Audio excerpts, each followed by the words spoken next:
കൃഷ്ണൻ മധുരയിലേക്ക് യാത്രയായതോടെ രാധയുടെ ഹൃദയം ശൂന്യമായി. എന്നിരുന്നാലും ബർസാനയിലെ നിയമങ്ങൾക്കനുസരിച്ച് രാധയെ അയാൻ എന്ന യുവാവിന് വിവാഹം ചെയ്തു കൊടുത്തു. ഭർത്താവിനോടൊപ്പം ജീവിച്ചിരുന്നുവെങ്കിലും രാധയുടെ മനസ്സിലെ ഏക പ്രണയം കൃഷ്ണൻ മാത്രമായിരുന്നു. നാളുകൾക്ക് ശേഷം ഒരു നിർണായക ദിവസം ഒരു ഗോപിക രഹസ്യമായി ഓടി വന്ന ആവേശത്തോടെ ഒരു വാർത്ത രാധയുടെ കാതിൽ മന്ത്രിച്ചു. രാധേ, നമ്മുടെ കൃഷ്ണൻ ഇപ്പോൾ യമുന നദിയുടെ തീരത്തുണ്ട്. ഈ വാക്കുകൾ രാധയുടെ വിരഹത്തിന് തിരശീലയിട്ടു. കൃഷ്ണനെ കാണാനുള്ള അടങ്ങാനാവാത്ത ആവേശം അവളുടെ മനസ്സിൽ തീവ്രമായി. ഭർത്താവിനോട് സത്യം പറയാൻ കഴിയാതിരുന്നതിനാൽ ഭദ്രകാളി ക്ഷേത്രത്തിൽ പൂജയ്ക്ക് പോകുന്നു എന്നൊരു രഹസ്യ തന്ത്രം മെനഞ്ഞ് ഉടൻ തന്നെ പ്രിയതമനെ കാണാനായി യമുന തീരത്തേക്ക് യാത്രയായി. അവിടെ ശാന്തമായ യമുന നദിയുടെ തീരത്ത് വെച്ച് രാധയും കൃഷ്ണനും കണ്ടുമുട്ടി. അവർ സമയം പോയതറിയാതെ പരസ്പരം സംസാരിച്ചും തമാശകൾ പറഞ്ഞുമിരുന്നു. കൃഷ്ണന്റെ മനോഹരമായ രൂപത്തിലും സ്നേഹം നിറഞ്ഞ വാക്കുകളിലും രാധ പൂർണ്ണമായും അലിഞ്ഞു പോയിരുന്നു. വീട്ടിൽ തനിക്കായി കാത്തിരിക്കുന്ന ഭർത്താവ് അയനെക്കുറിച്ചുള്ള ഓർമ്മ പോലും ആ നിമിഷം രാധ മറന്നുപോയി. രാധയുടെ സഹോദരി അനഘാമഞ്ജരിയും ഭർത്താവിന്റെ സഹോദരിയായ ചന്ദ്രവലിയും രാധയുടെ ഓരോ ചലനവും ശ്രദ്ധിച്ചിരുന്നു. രാധ വീട്ടിലെത്താൻ വൈകിയപ്പോൾ അവർക്ക് സംശയമായി. ഉടൻ തന്നെ അവർ രാധയെയും കൃഷ്ണനെയും ഒരുമിച്ച് കണ്ട ഒരു ഗോപികയെ ചോദ്യം ചെയ്ത് വിവരം മനസ്സിലാക്കി. ദേഷ്യമെന്ന അനഘാമഞ്ജരിയും ചന്ദ്രവല്ലിയും രാധയുടെ വീട്ടുകാരെയും നന്ദഗോപരുടെയും യശോദയുടെയും അടുത്തേക്ക് ഓടിച്ചെന്നു. രാധ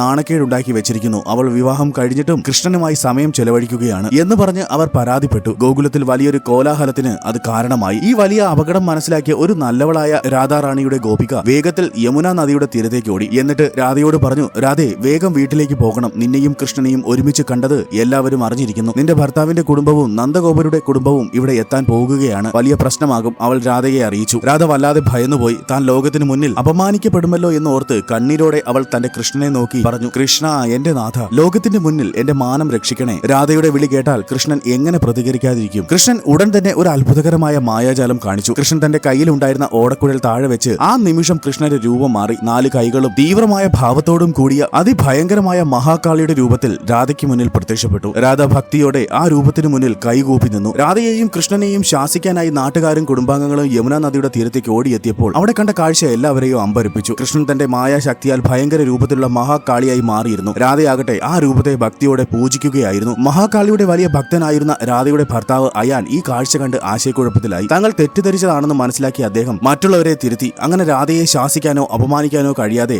എല്ലാവരും മടങ്ങി പോകേണ്ടി വന്നു. എല്ലാവരും പോയ ശേഷം കൃഷ്ണൻ വീണ്ടും തന്റെ യഥാർത്ഥ രൂപമായ ഓടക്കുഴലൂതുന്ന കൃഷ്ണനായി മാറി. രാധയുടെ മാനം കാക്കാനുള്ള കൃഷ്ണന്റെ അത്ഭുതകരമായ ലീലയായിരുന്നു അത്. അവരുടെ സ്നേഹത്തിന്റെ ആഴം തെളിയിക്കുന്ന ഒരു അത്ഭുതം. രാധാറാണിയെ രക്ഷിക്കാൻ വേണ്ടി കൃഷ്ണൻ മഹാകാളിയുടെ രൂപം സ്വീകരിച്ച ഈ മനോഹരമായ കഥ അവരുടെ അലൗകികമായ സ്നേഹത്തെയാണ് വരച്ചു കാട്ടുന്നത്. പ്രധാനപ്പെട്ട പുരാണങ്ങളിൽ ഈ കഥ കാണുന്നില്ല എങ്കിലും ഇത് രാധാകൃഷ്ണ ഭക്തി പ്രസ്ഥാനത്തിന്റെ ഭാഗമായി പ്രാദേശിക ഐതിഹ്യങ്ങളിലും നാടോടി കഥകളിലും പ്രത്യേകിച്ച് ബംഗാൾ, ഒറീസ പാരമ്പര്യങ്ങളിൽ പ്രചാരത്തിലുള്ള കൃഷ്ണന്റെ ലീലയായി ഭക്തർക്കിടയിൽ ആഴത്തിൽ വേരൂന്നിയ ഒരു കഥയാണ്. രാധേ രാധേ.